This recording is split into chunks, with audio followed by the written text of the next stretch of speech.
Hello guys, नमस्ते। एक्सेलमा आज हामी के सिक्न जाँदैछौँ भन्दाखेरि चाहिँ dependent drop down list. Okay so dependent drop down list भनेको कस्तो भन्दाखेरि चाहिँ यदि मैले यहाँ चाहिँ कार राख्यो भने मलाई चाहिँ ब्रान्डमा चाहिँ यो आउनु पर्यो लिस्टमा, ब्रान्डको लिस्टमा चाहिँ यो आउनु पर्यो। यदि मैले मोटर बाइक गर्यो भने भेहिकल टाइपमा चाहिँ मेरो लिस्टमा चाहिँ यो आउनु पर्यो। त्यसै गरी ट्रकको गर्यो भने यो लिस्ट ब्रान्डमा आउनु पर्यो है। अलराइट गाइस, हेरौँ कसरी गर्न सक्छौँ हामीले यो हैन। सबभन्दा पहिला के गरौँ भन्दाखेरि चाहिँ लिस्ट बनाऊ कारको, मोटर बाइकको, ट्रकको हैन।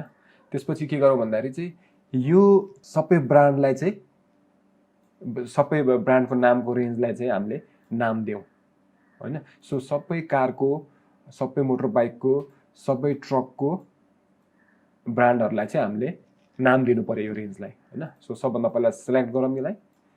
त्यसपछि यसको नाम दिउँ। यतापट्टि होम ट्याबमा छु म, यतापट्टि लेफ्टमा चाहिँ यसलाई कार दिउँ अनि एन्टर गर्नुहोस् हैन। त्यो गर्ने बित्तिकै तपाईँले सिलेक्ट गर्ने बित्तिकै थाहा पाउनुहुन्छ यहाँ कार भनेर भइसक्यो, कन्फर्म भइसक्यो। ओके, एउटा इम्पोर्टेन्ट कुरा, तपाईँले यो रेन्जको नाम राख्दाखेरि चाहिँ एक्ज्याक्टली यो भेहिकलको जुन टाइप छ त्यो त्यही नै राख्नु पर्यो। सो यहाँ कार छ भने चाहिँ मैले यो लिस्ट बनाउँदाखेरि चाहिँ कार नै राख्नुपर्ने भयो। एक्ज्याक्टली जे यहाँ नाम राखिएको छ भेहिकल टाइप त्यही नै यो रेन्जको नाम चाहिँ तपाईँले राख्नुपर्ने हुन्छ। ओके, मोटर बाइकको पनि पहिला सेलेक्ट गरौँ यसरी त्यसको ब्रान्डहरूलाई अनि मोटर बाइक गरौँ, प्रेस एन्टर। यो मोटर बाइक भयो, यो कारको ब्रान्डहरू भयो, यो चाहिँ ट्रकको ब्रान्डहरू भयो।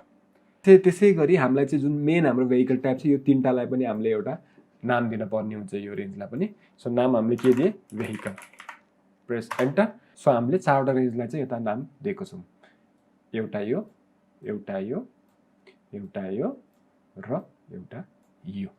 ओके, सो अब हामीलाई यहाँ के चाहियो? कार, मोटर बाइक र ट्रकको लागि एउटा ड्रप डाउन लिस्ट चाहियो। यो तिनवटा नाम भएको लिस्ट चाहियो हैन। सो त्यसको लागि के गर्नु पर्यो? योलाई सेलेक्ट गर्नुहोस्, जहाँ चाहिँ तपाईँको डेटा हुनुपर्छ त्यसलाई सेलेक्ट गर्नुहोस् हैन।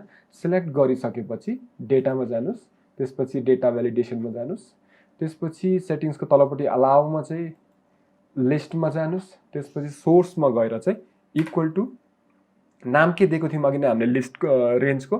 भेहिकल। सो भेहिकल है, यो गर्नुहोस्, ओके थिच्नुहोस्। सो त्यसपछि तपाईँले यता चाहिँ भेहिकलको नामहरू चाहिँ यसरी ड्रप डाउन लिस्टमा पाउनु सक्नुहुन्छ है।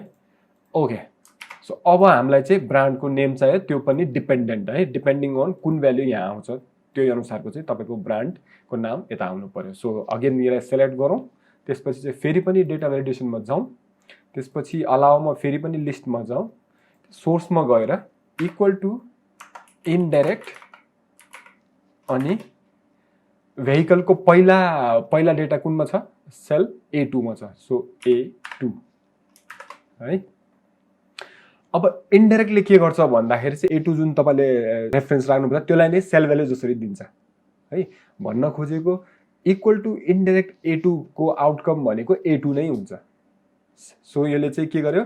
सेल रेफरेन्सलाई चाहिँ सेल भ्याल्यु जसरी दियो है। सो मैले ओके प्रेस गरेँ। अब यहाँ मैले त्यहाँ भेहिकलमा केही एन्ट्री गरेको छैन, त्यही भएर एरर आएको छ। सो प्रेस ओके हैन। सो अब let's try if it really work or not हैन। सो यहाँ जाउँ, मोटर बाइकमा जाउँ। मोटर बाइकमा चाहिँ हामीलाई यामाहाहरू आउनु पर्यो, आयो, गुड। त्यसपछि ट्रकहरू आउनु पर्यो। ट्रकमा चाहिँ ब्रान्डको नामहरू टेटा अरे, किन टेटा भन्छु मैले यसलाई? टाटा, वोल्भो, अशोक लेल्यान्ड अनि मर्सिडिजहरू हैन। सो यो पनि ठिक छ।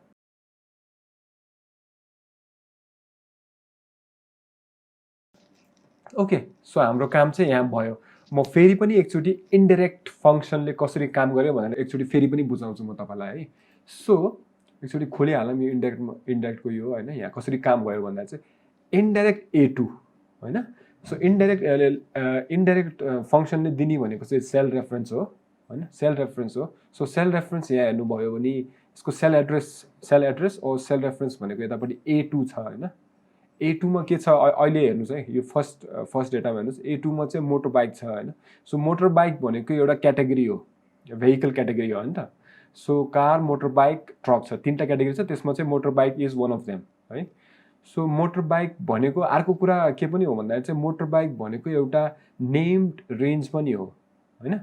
सो नेम्ड रेन्ज पनि हो, त्यसले गर्दाखेरि चाहिँ जब तपाईले यो फंक्सन युज गर्नुभयो यता चाहिँ के आयो, यता चाहिँ A2 भनेर एक्ज्याक्टली A2 भनेर आयो। सो A2 भनेको के हो, मोटर बाइक। मोटर बाइक भनेको के हो, एउटा नेम्ड रेन्ज। नेम रेन्ज भनेको Yamaha, Bajaj, Honda, royal Enfield, hero, Suzuki.